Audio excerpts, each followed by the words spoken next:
What metrics should I be focusing on as I start my business and bring in my first customers?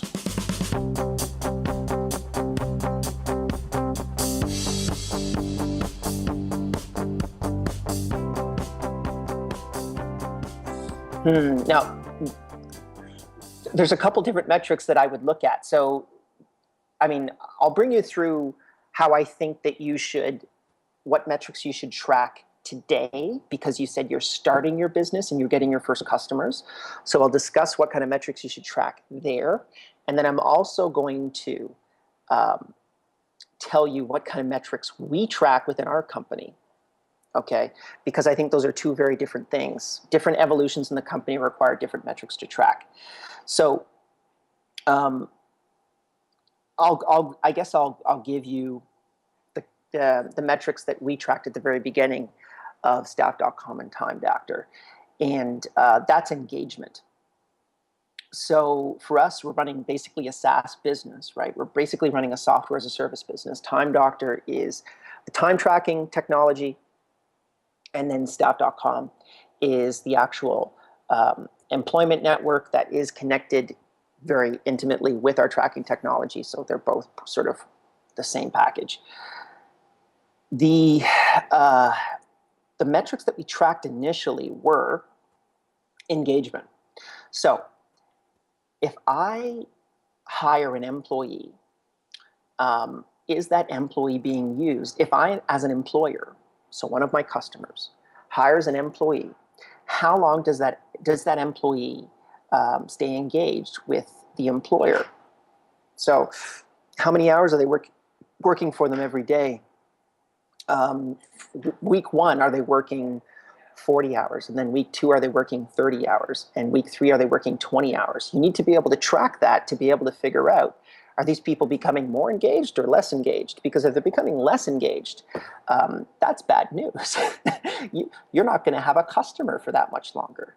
I actually had a lot of customers that came in and chatted with me over the last, and a critical component of this is once you actually get customers, talk to them. So like if you go to Staff.com right now, I will not answer you, unfortunately, but there is a customer service rep that will pop up, and it might be me or it might be one of our other 6 or 7 customer service reps that are in a little chat window in the bottom right-hand corner. So if you go to Staff.com right now, you go in, there'll be a little customer service box that will pop up. If it's me, I won't be answering you because I'm actually doing this, right, live. But we want to be able to make sure that that those customers are engaged. And you basically, hold on 1 minute.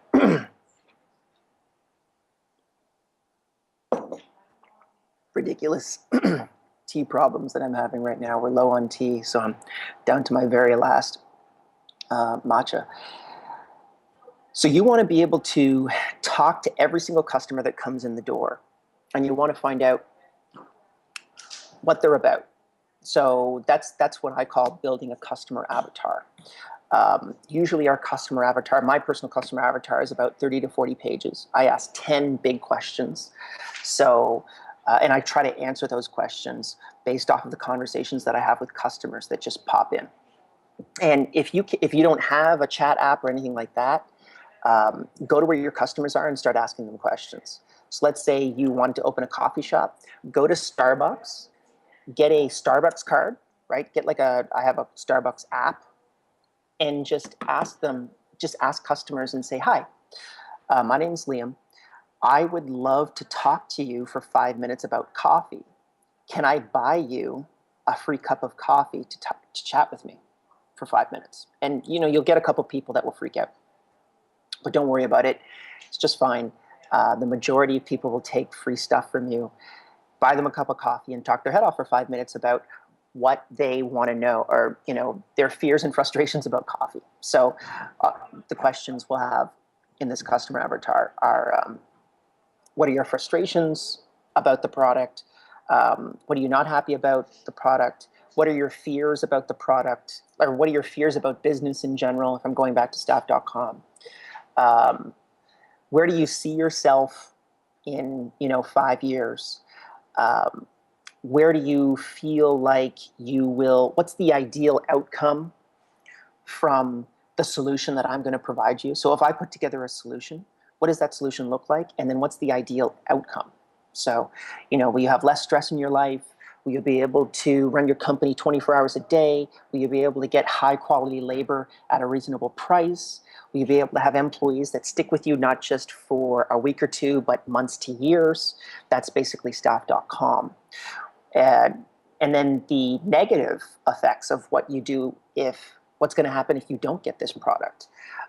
Will the business be able to succeed? Will you have to hire more expensive employees? These are all implications that you have to be able to take into consideration and really build a fantastic customer avatar. We've got it to the point where I actually give them a name. So there's two different ways of building customer avatars. There's extreme cases. So can a toddler and an 80-year-old use your product? If they can both use your product, then the middle should basically take care of itself. Or are you building a very specific product for an individual person? We've chosen to build a product for an individual person. And that person is perfectly tuned to that product. And I know who that person is. I've given them a name. I know how old they are. I know what kind of company they run. I know their relationship status. I know everything about them. And this is something that we just basically put together in our own heads. So for instance, staff.com, it would be a male entrepreneur that runs a tech company, age of 32, is in a relationship, either married or has some type of relationship, is relatively liberal, left-leaning, is interested in technology, usually has a Facebook profile, has a Twitter profile. That's also very important, as a Facebook and Twitter profile. Because if they only have a Facebook profile and they don't have a Twitter profile, well, then don't do any advertising on Twitter. So, and I've basically written out this customer avatar, and then we slowly sort of shape it over the months and years that the company has put together, making that customer avatar better and better, and getting it down to a point where I know my customer forwards and backwards. And it also shows me exactly where I should spend my advertising dollars. Because if my advertising dollars aren't being spent on my customer avatar, and they're being spent on customers that don't adequately respond to my message, then I'm probably, and I can spend ad dollars on platforms where I can communicate to my ideal customer better, then that's where I want to spend my ad dollars. So it's very important to be able to understand basically those very beginning metrics of a company. So with regards to us, after you've gotten that figured out, and really, if you're looking at any type of like software as a service company, you want to be able to have at least 20% retention on a free product. So let's say you have a free product. You want to be able to have 20% retention, which is 20% of your customer base that are going to use this for free are using it the next month. Once you're at that point and you're getting about, I would say, 50 to 60 employees coming in per day. So 50 to 60 customers coming in per day, whether they're free or paid, doesn't matter. 50 to 60 customers coming in for, every single day, and 20% of them are still using it on month 2. So that means they've either, and this is usually on a free product, obviously. If it was a paid product, your numbers would be significantly lower because you're not going to see 20% conversion rates on a paid application. But let's say it's a free product, 100 people come in, 20% of them are using it on month 2. That's when you want to be able to really double down on advertising and really get to the next stage of tracking metrics, which is CMRR, or what we actually define as CMRWGP, which is cumulative monthly gross profit. So we actually calculate this weekly, even though we define it as monthly. And what we do, and this is a metric that's shared across the entire organization, all 40 employees are able to get access to this, is we give people the growth rate of the company, not just the individual growth rate, so not just like what was booked for that month, but what is going to be booked within that last week. So that means we're also taking basically like accounts receivable for that particular week. So if someone says, hey, I'm going to hire an employee, that employee is going to be hired probably next week or the week after that.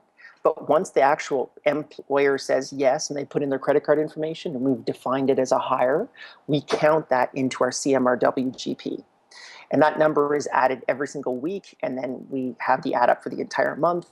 So we can see exactly how fast our company is growing. And we can also see if I'm doing something like this live stream, how did that affect CRWGP? Did we see a spike? If we did see a spike, then we're going to go back over the next week. We're going to look through our Google Analytics. We're going to look through our marketing team, be able to figure out where those numbers came from, and be able to basically figure out where that growth occurred. Same thing if there's a drop. So, I mean, what did we do? Did we screw up? Did the servers go down for 3 days? We want to be able to figure out where those differences are. So that's how we track. That's the critical metric that we track within our company. And it's really important that you're able to track that information week by week by week, because it's so important for your sales team, your marketing team. It's less important for development, but to be honest with you, development is also really, they'll be able to get access to this data as well. So focus on getting yourself something that you can share across all divisions. Some people feel a little uneasy about saying, "Hey, well, we made an extra $12,000 this month." Well, I mean, if you feel uncomfortable with that, CRWGP is perfect because it's just a percentage, right? So, if and define a target every single week. So, is your target, if your target is 2.5% each week, then that's 10% month over month growth. So do you want to hit that target, right? I know for us, sometimes we will drop a huge contract and we'll go down by 3 to 4%. And then the next week we'll go up by 7.5%. So it really varies dependent upon the situation. That's the major metric that I would use if you are doing remote, or sorry, if you're at the point where, you've really got to scale the company.